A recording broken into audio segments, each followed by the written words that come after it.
En 2008, en una ciudad llamada Río Brillante, en el interior de Mato Grosso do Sul, se encontraron una serie de cuerpos expuestos en forma de cruz. En los lugares más extraños de la ciudad, algunos incluso tenían mensajes alrededor. Ese era, de hecho, un caso de un asesino serial brasileño, pero nadie estaba preparado para saber que el responsable de todo esto era un chico de apenas 16 años. Hoy, ustedes conocerán el caso de Dionatan Celestrino, el maníaco de la cruz.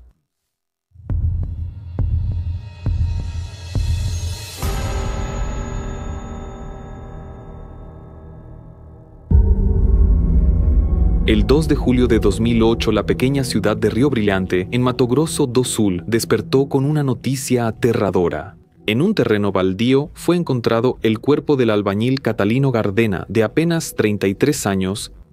No solo se trataba de un homicidio, sino que el cuerpo de la víctima presentaba características bastante intrigantes.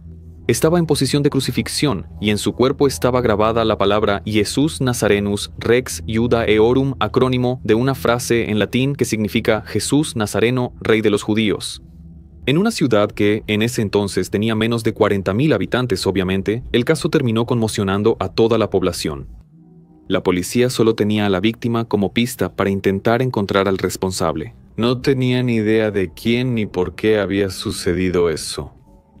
Investigando quién era Catalino, solo descubrieron información común: persona humilde, homosexual y, lamentablemente, alcohólico y consumidor de drogas. Y estoy destacando estas 3 características porque se parecen mucho a las de la segunda víctima, que fue encontrada casi 2 meses después.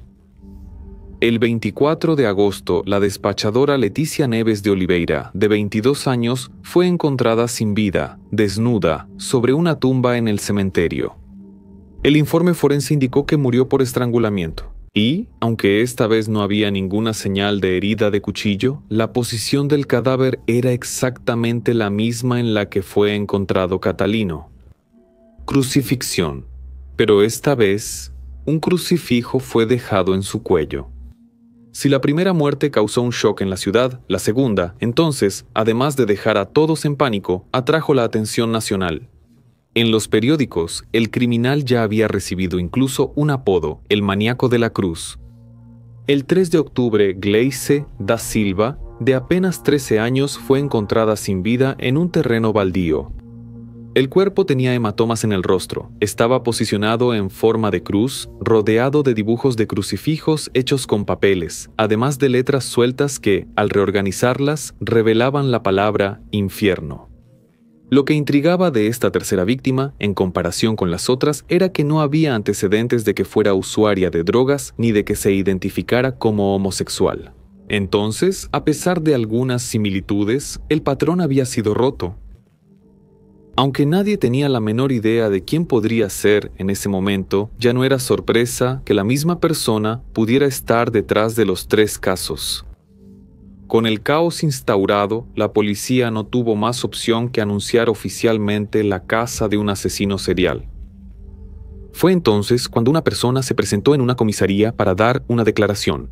Se llamaba Carla, tenía 17 años y dijo que el 26 de septiembre, exactamente una semana antes del hallazgo de la última víctima, ella había ido a un concierto por el aniversario de la ciudad y después del evento debía esperar a que algún familiar fuera por ella. Sin embargo, desapareció por unas horas, abordada cerca de un teléfono público, sin que nadie la viera. Un hombre que llevaba una chaqueta con capucha que le cubría todo el cabello y parte del rostro, le presionó un cuchillo en el abdomen, obligándola a caminar con él lejos de ahí. Mientras caminaban, el extraño todo el tiempo decía que la liberaría de sus pecados y que la enviaría al cielo. Al final, él encontró una casa en construcción, y fue ahí donde comenzó una especie de interrogatorio. ¿Tú crees en Dios? Sí, soy católica. ¿Eres virgen? Sí. ¿Te gustan los hombres o las mujeres? ¿De hombres? ¿Cuántos novios has tenido? Ninguno. ¿Y tú? ¿Tú crees que alguien sería capaz de salir conmigo? Sí, ¿por qué no? Eres realmente muy ingenua. Salí a matar a una perra y te encontré a ti. Carla intentó mantenerse firme todo el tiempo. No quería mostrar fragilidad, pero tampoco quería parecer demasiado segura. Entre las preguntas, el criminal hablaba principalmente sobre orientación sexual, valores sociales y familia. Al final, él decidió que la niña era una persona pura, y por eso creyó que debía dejarla libre, pero no sin antes prometer que volvería a atacarla a ella o a algún miembro de su familia si ella lograba escapar. Quería contarle a alguien lo que acaba de pasar. En los días siguientes, Carla vivió aterrada. Temía salir sola de casa, pero ocultó el encuentro con el maniático. Solamente hasta que la siguiente víctima fue encontrada, fue cuando se dio cuenta de que, si permanecía callada por más tiempo, podrían aparecer nuevas víctimas. Pero, lamentablemente, todo lo que acabo de relatar era todo lo que ella tenía para decir. Carla no pudo ver bien el rostro del joven porque estaba oscuro y no sabía cómo era su cabello, ya que él no se quitaba la capucha. Lo único que ella sabía era más o menos la estatura y la voz, que parecía ser de alguien de entre 17 y 20 años. Siguiendo con la investigación y ahora analizando el perfil de las víctimas en las redes sociales, se encontró una posible pista. En los comentarios de luto sobre la muerte de Gleiss, uno de ellos llamaba la atención. Un mensaje dejado por el perfil DogHell 666 o Perro Infierno 666 decía lo siguiente. Los muertos no reciben guiones enfermos. Guiones. Para quien no lo sepa, en la época de Orkut así se llamaban las publicaciones en esa red social. Además de ese comentario insensible, la policía notó otras cosas. Las comunidades a las que pertenecía el perfil también llamaron la atención. Me encantan los cadáveres, soy satanista, muerte a las góticas zorras, el cementerio es mi segunda casa, etc. El perfil de esa publicación era de un chico ya conocido por muchos, Dionatan Celestrino, el chico gótico de la ciudad. Aún así, esos elementos no eran suficientes para acusarlo. La policía necesitaba indicios más concretos. La policía ya tenía un informe de las llamadas realizadas desde los teléfonos de las 3 víctimas. Y aunque antes no habían encontrado nada extraño, ahora tenían una pista fuerte. En el informe de llamadas del número de Gleiss, la policía notó que un número la llamó varias veces durante la noche del asesinato, y ese número era el mismo vinculado a la cuenta de Orkut del usuario DogHell 666, que por suerte para la policía estaba público en la pestaña de información del perfil. Así fue entonces como la policía encontró oficialmente a su primer sospechoso.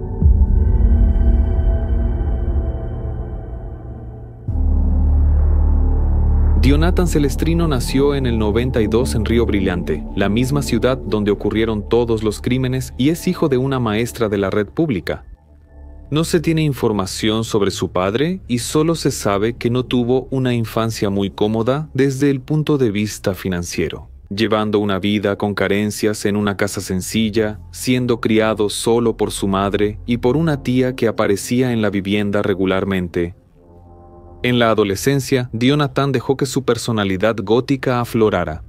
A partir de los 14 años, empezó a escuchar heavy metal, a usar ropa más oscura, se maquillaba con sombras y labiales oscuros y hacía paseos inusuales por cementerios. El joven era rechazado por muchos debido a su personalidad, aún más viviendo en el interior de un estado, en un lugar donde nada de eso era visto como normal. Como consecuencia, el joven andaba solo por los rincones y no tenía amigos, al menos no en el mundo real, ya que en Internet pasaba mucho tiempo en las comunidades de Orkut, donde se comunicaba con algunas personas e incluso tenía una novia virtual. Catalino, la primera víctima, era justamente su vecino. Al día siguiente de que lo encontraron, la policía llamó a la puerta de Dionatan para obtener información sobre las personas de la zona, pero él y su madre dijeron que no sabían nada. Incluso durante el terror en la ciudad, con un asesino serial suelto, Dionatan seguía dando sus largas caminatas y paseos nocturnos, sin importarle el peligro. Su madre no tenía idea de lo que él hacía, pero no solía cuestionarlo, ya que, a veces, una pregunta simple podía hacerlo enojar mucho. El joven tenía una personalidad difícil y un temperamento que oscilaba. Le gustaba pasar gran parte de su tiempo en cementerios, sentado sobre tumbas y manteniéndose aislado en medio del silencio de la muerte y la oscuridad. En casa, pasaba la mayor parte de su tiempo en su cuarto encerrado, un lugar al que ni siquiera su madre tenía permitido entrar. Ella apenas sabía que esa prohibición era para evitar que sus secretos más oscuros fueran descubiertos. En Orkut, bajo el seudónimo de DogHell666, Dionatan publicaba fotos suyas, a veces selfies, a veces posando sobre tumbas o incluso algunos de sus dibujos macabros. A los 16 años él publicó en el perfil de Glaze usando esa red social, lo que inició las sospechas de la policía. En la madrugada del 9 de octubre, cuando tocaron a la puerta de la casa de Dionatan, ahora por segunda vez, ya no era para pedir información, sino para encontrar pistas. La policía tenía una orden de registro y allanamiento y fueron directo al cuarto del joven.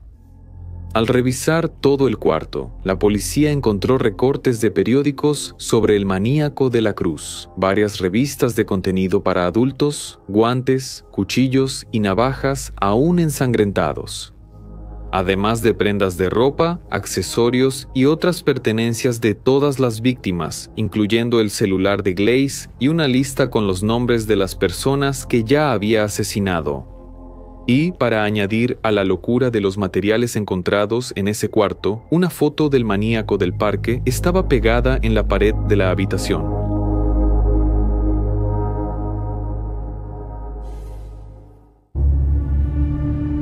Detenido, Dionatan confesó los 3 crímenes en el primer interrogatorio, sin mostrar arrepentimiento y con una frialdad que sorprendió al equipo de investigación. A pesar de tener como objetivo superar a las víctimas del maníaco del parque, su motivación era purificar a las personas mediante un juicio, ya que, desde su punto de vista, ellas no vivían de acuerdo con sus creencias. Al final, ellos la colocaban en posición de cruz para que pudieran encontrar a Dios y ser liberadas de sus pecados. Por ser menor de edad, la pena máxima que Dionatan podría cumplir, de acuerdo con las leyes brasileñas, era de 5 años de reclusión, en una unidad penitenciaria para niños y adolescentes, con acceso a asistencia psicológica para la rehabilitación social. Y ese fue el periodo establecido para él. Por 3 muertes, 5 años de prisión. Fue llevado a la Unidad Educativa de Internación de Ponta Porá, en Campo Grande, a casi 200 kilómetros de distancia de su ciudad natal. La madre y la tía, temerosas de posibles represalias, se mudaron. En la Unidad Educativa de Internación vivía aislado, pero tenía buen comportamiento y buenas calificaciones en sus estudios, siendo considerado por los tutores como un excelente alumno. De hecho, entregaba los mejores trabajos del grupo. Sin embargo, en 2013, ya con 21 años, pocos meses después de completar 5 años cumpliendo su condena, Dionatan aún seguía preso. Y entonces simplemente decidió escapar y lo logró. Cabe resaltar que, en teoría, él debería estar libre, pues ya había cumplido toda su condena. Sin embargo, en su proceso, que hasta hoy sigue bajo secreto judicial, en algún momento de esos 5 años, una reevaluación clínica lo calificó como no apto para la convivencia social y, por eso, su detención pasó a ser por tiempo indefinido. Su fuga encendió una alerta en todo Brasil y en los países fronterizos del estado, como Bolivia y Paraguay. Después de un mes, una denuncia anónima precisa llevó a su paradero. Dionatan estaba en una pensión en la ciudad de Orqueta, en Paraguay, trabajando, tomando clases de español y llevando una vida prácticamente normal. Cuando la dueña del establecimiento fue cuestionada por la policía sobre cómo fue la estadía del joven, ella informó que recibió el pago por adelantado de 2 mujeres que lo visitaban seguido, luego identificadas como su madre y su tía. Después de ser capturado, se descubrió que Jonathan tenía en su poder notas perturbadoras, una de las cuales decía que todos los católicos debían morir. En su celular, mensajes revelaron un encuentro con un adolescente de 14 años programado para esa misma semana. Marcados. Extraditado a Brasil, Jonathan fue arrestado otra vez. Mientras aún estaba detenido en la comisaría, casi fue asesinado por un disparo que rozó su rostro, hecho por un policía. El episodio fue juzgado y ese policía recibió una severa penitencia, ya que, aunque se consideró que eso había sido un accidente entre comillas, no había sido un accidente completo. El policía llevaba días amenazando al muchacho, apuntándole con el arma. Por orden judicial, Jonathan fue trasladado a una ala psiquiátrica del Instituto Penal de Campo Grande, donde permanece hasta hoy. Allí, tuvo acceso a la sala de estudios a distancia, donde estudió gestión ambiental en la Universidad Católica Don Bosco y terminó graduándose.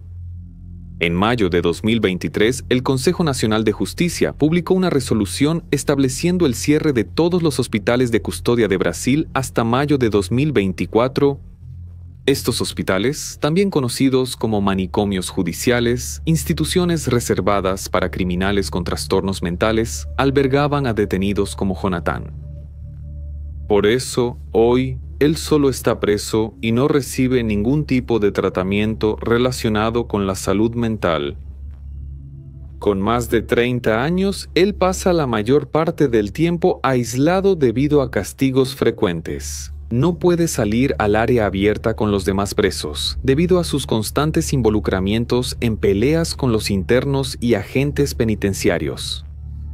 En uno de los episodios más recientes divulgados, ocurrió en septiembre de 2024 cuando él arrojó un balde con su propia orina y heces a uno de los agentes del presidio. La situación de Jonathan desafía al sistema judicial y carcelario de Brasil, que ya no está calificado para tratar ni mantener a detenidos como él. Su futuro es incierto, principalmente después de que el gobierno terminó con los hospitales de custodia. Él está detenido bajo una orden que establece un plazo indeterminado. O sea, si el Estado no regulariza su situación, Jonathan puede ser liberado en cualquier momento.